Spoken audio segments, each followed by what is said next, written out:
শুরুতেই জানাবো শিরোনামগুলো। 3 দলের ওয়ানডে টুর্নামেন্টের নাম প্রেসিডেন্টস কাপ, এরপর উইন্ডিজকে সফরে আনার চেষ্টা করা হবে জানালেন প্রধান নির্বাহী। বয়সভিত্তিক নারী ফুটবলে বিশ্বকাপ খেলবে বাংলাদেশ, এমন প্রতিশ্রুতি নতুন মেয়াদে বাফুফে সদস্য মাহফুজা আক্তার কিরণের।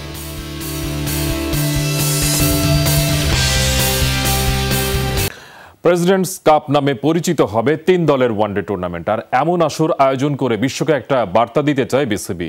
করোনার মাঝেও বাংলাদেশে ক্রিকেট খেলা নিরাপদ, সেটা প্রমাণিত হলে সফরে আসবে উইন্ডিজ, বলছেন প্রধান নির্বাহী নিজামুদ্দিন চৌধুরী।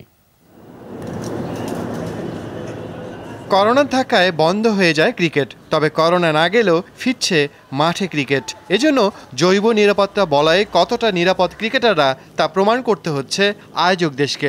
বাংলাদেশের সামনেও সেই একই চ্যালেঞ্জ। খেলাটা শুরু হলে কিন্তু শুধুমাত্র প্লেয়াররাই যে বেনিফিটেড হবে তা না, আমরা যারা স্টেক হোল্ডার, যারা আমাদের ক্লাবগুলো আছে, আমাদের বিভিন্ন পর্যায়ে যারা আছে, সবাই কিন্তু এর সাথে সম্পৃক্ত। সো এটা একটা কমপ্লিট মেসেজ যে ক্রিকেটটা আস্তে আস্তে আমরা ফেরানোর চেষ্টা করছি। আপাতত আন্তর্জাতিক ম্যাচ না থাকলেও জানুয়ারিতে আসবার কথা উইন্ডিজের। সফর নিয়ে যতটুকু শঙ্কা আছে তা দূর হয়ে যেতে পারে ঘরোয়া লিগ সফল হলে। এখন পর্যন্ত এফটিপি কমিটমেন্টে যেভাবে আছে সেভাবেই আছে। আমাদের সাথে আলোচনা হচ্ছে, তারা কিছু ইনফরমেশন আমাদের কাছে চেয়েছে, আমরা সেগুলো প্রোভাইড করেছি। আর সেম টাইম আমাদের কিন্তু একটা বিষয় মাননীয় বোর্ড সভাপতি মহোদয় আগেই বলেছেন যে আমরা কিন্তু আস্তে আস্তে ক্রিকেটে ঢোকার চেষ্টা করছি, বা আমাদের যে স্টেপগুলো সেগুলো কিন্তু সেভাবে আমরা নিচ্ছি। এই জন্যই মূলত ভাগ হয়ে তামিম মুশফিকরা খেললেও 11 অক্টোবর শুরু হওয়া ওয়ানডে টুর্নামেন্ট আলাদা গুরুত্বের।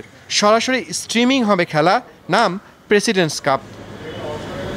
বিসিবি প্রেসিডেন্টস কাপ নামে এটাকে আমরা বলছি, এভাবেই আমাদের এটা নেমিংটা করা হয়েছে। এদিকে দীর্ঘমেয়াদী একজন ব্যাটিং কোচ খুঁজছে বিসিবি, সেই সাথে নারী দলের প্রধান কোচ নিয়োগেও অনেক দূর এগিয়েছে বোর্ড। অমিত, যমুনা স্পোর্টস, ঢাকা। যাচ্ছি ফুটবল প্রসঙ্গে।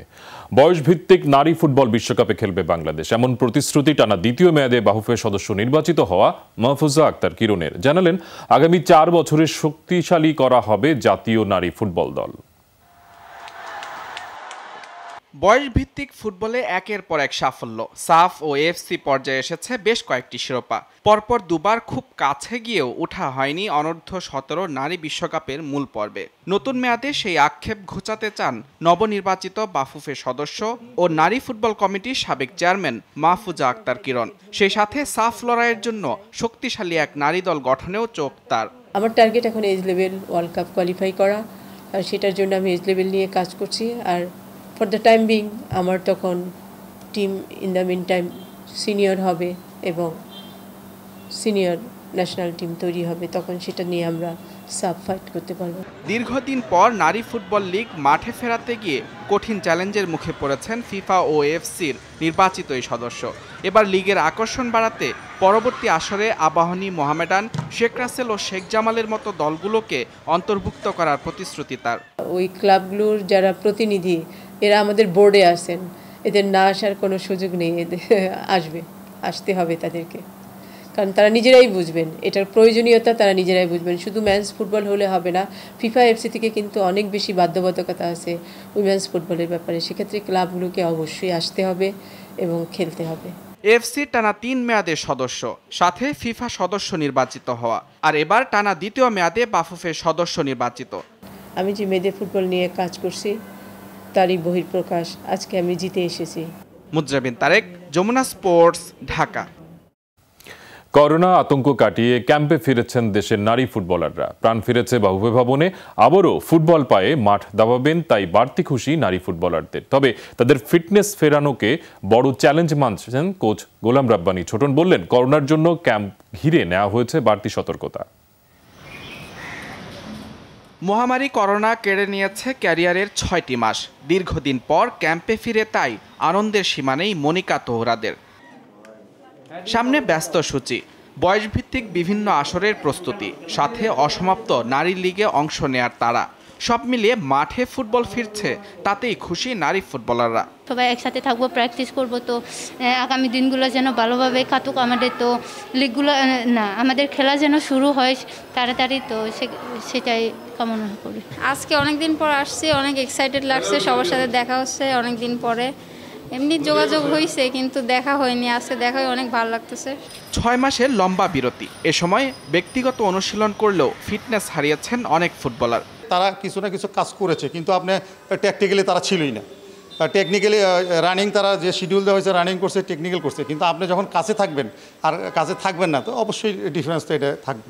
এখনও কাটেনি করোনার শঙ্কা, জানিয়ে বাড়তি দুশ্চিন্তা কোচ ছোটনের। ছবি আকারে, তারপর লিফলেট আকারে ওটা আমাদের ক্যাম্পে সব কিছুই করে দিয়ে দেওয়া হয়েছে। অলরেডি যারা মেয়েরা আসছে তারা ওইটা দেখা শুরু করছে, এবং এটা সর্বোচ্চ সতর্কতা অবস্থা যে কোচিং স্টাফ এবং যারা আছে বিএফএফ সেটা নিরাপত্তা নিশ্চিত করবে ইনশাআল্লাহ।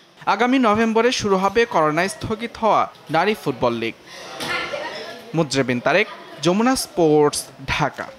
সারা দেশে এখন আলোচিত নারী নিপীড়নের ঘটনা ক্রীড়াঙ্গনও এমন আলোচনার বাইরে না। বিশেষ করে দেশে বা বিদেশে নারী অ্যাথলেটদের যৌন হয়রানির ঘটনা ঘটে হরহামেশাই।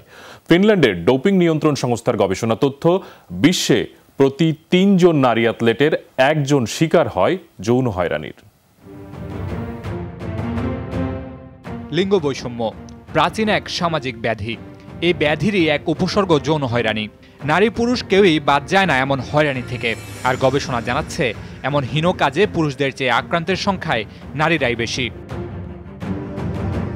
সমাজের অন্য অংশের মতো ক্রীড়াঙ্গনেও নারীরা যৌন হয়রানির শিকার হন বেশি। ফিনল্যান্ডের ডোপিং নিয়ন্ত্রণ সংস্থা জানাচ্ছে বিশ্বের প্রতি 3 জন নারী ক্রীড়াবিদের 1 জন যৌন হয়রানির শিকার হয়। আর মালয়েশিয়ার অল অ্যাকশন ওমেন সোসাইটি দিচ্ছে আরও ভয়াবহ তথ্য। 2017 সালে তাদের কাছে আসা 422 অ্যাথলেটের অর্ধেকের বেশি ক্রীড়াবিদই নাকি জাতীয় দলকে প্রতিনিধিত্ব করেছিলেন। অভিযোগ আনা এইসব ক্রীড়াবিদদের মাঝে 28% ছিলেন শারীরিক বা মানসিক সমস্যায় আক্রান্ত।